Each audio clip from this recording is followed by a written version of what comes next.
જિગીશા પટેલે ગોંડલમાં ચાલતી ગુંડાગીરી સામે હવે મોરચો માંડ્યો છે।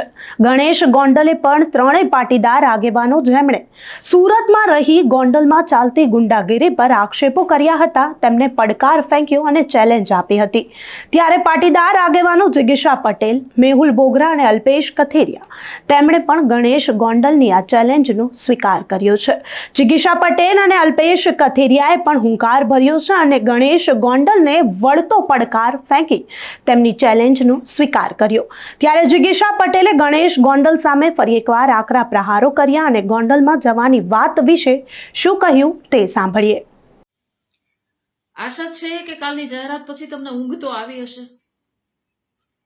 સુલતાનપુરથી ફેંકાયેલા પડકારને સ્વીકારી આવતીકાલે એટલે કે 27/4/2025 રવિવારના રોજ અલ્પેશભાઈ કથિરિયાની આગેવાનીમાં અમે લોકો ગોંડલમાં ફરવા આવી રહ્યા છીએ।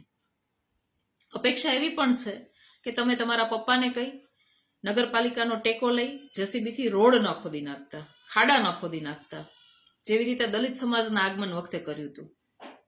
અને ગોંડલના દરવાજે મહેમાનોના સ્વાગત માટે સામૈયું લઈ અને તમે કીધું એ પ્રમાણે તૈયાર રહેજો। રાત્રે 2 વાગે નહીં, ધોળા દિવસે તમને દેખાય એવી રીતે ગોંડલમાં આવી રહ્યા છીએ। જય હિન્દ, જય સરદાર। આશા છે કે કાલની જાહેરાત પછી તમને ઊંઘ તો આવી હશે।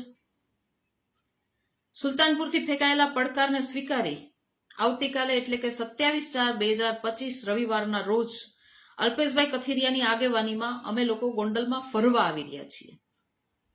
અપેક્ષા એવી પણ છે કે તમે તમારા પપ્પાને કહી નગરપાલિકાનો ટેકો લઈ જેસીબીથી રોડ ન ખોદી નાખતા, ખાડા ન ખોદી નાખતા, જેવી રીતે દલિત સમાજના આગમન વખતે કર્યું હતું।